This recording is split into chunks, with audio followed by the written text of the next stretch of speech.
Hello my dear students, we all know that short circuit is always disastrous. It causes burnout of electric part where it happens. So actually what happens when there is a short circuit in the series circuit? So I will illustrate that with the help of one example. Now consider this is a circuit having 3 resistances in series, okay, along with a 24 volt supply voltage.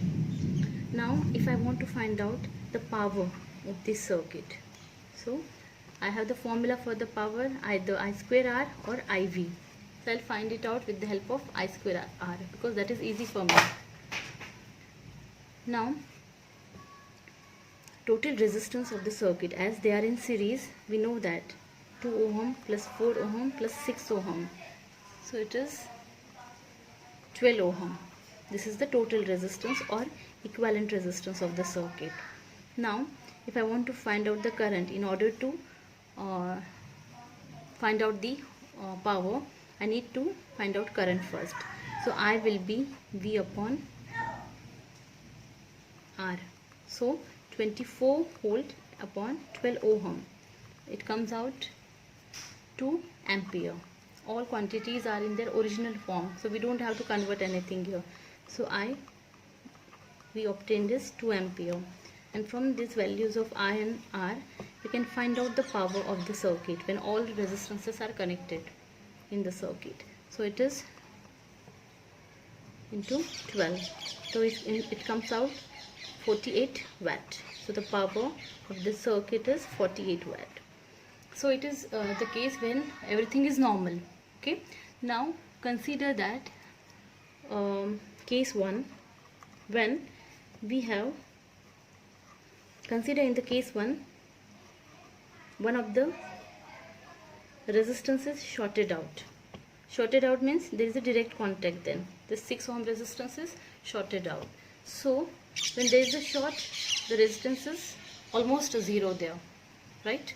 So now for this circuit, if I want to find out the power, so I need to find out again I and R, because now R is changing.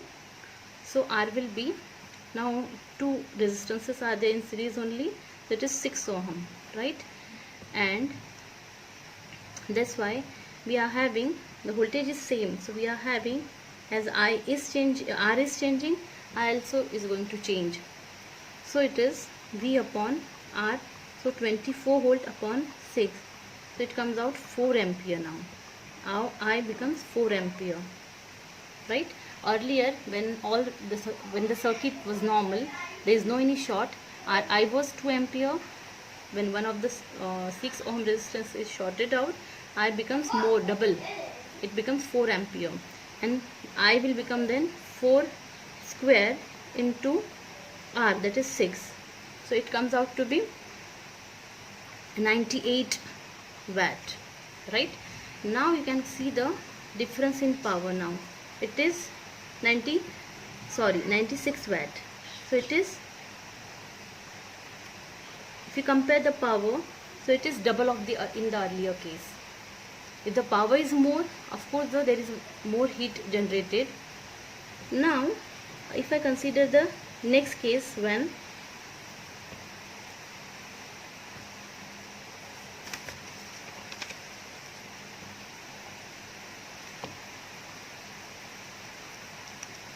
the 2 circuits, 2 resistances are shorted. Now this 4 ohm resistance and 6 ohm resistance, they both are shorted, means this part is connected here, there is a 0 resistance here, only one resistance is present now in the circuit. So the total resistance is the same resistance, and I will be, in this case I will be V upon I. V is 24 volt, I is 2 volt, so I will be 12 ampere.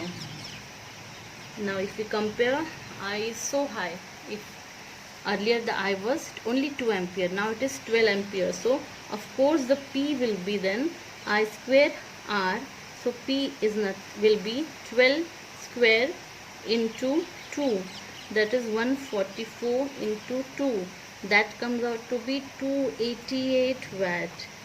It is so high as compared to the earlier case. Earlier we are getting only 48 watt. Now the current, now the power increased and it has become so high, that is 288 watt. It is so high power. This circuit can easily heat up. The resistance, 2 ohm resistance can easily get heat up, and it can cause it to burn out easily. So this is the case when the short circuit happens. Current rises to very high value. It rises suddenly to very high value, and because of that the power becomes very high, and because of the power heat generated is very high, and that is sufficient to burn out the whole circuit, right? So this is the example. From this example, I hope it is clear to you that what happens when there is a short circuit in a series circuit.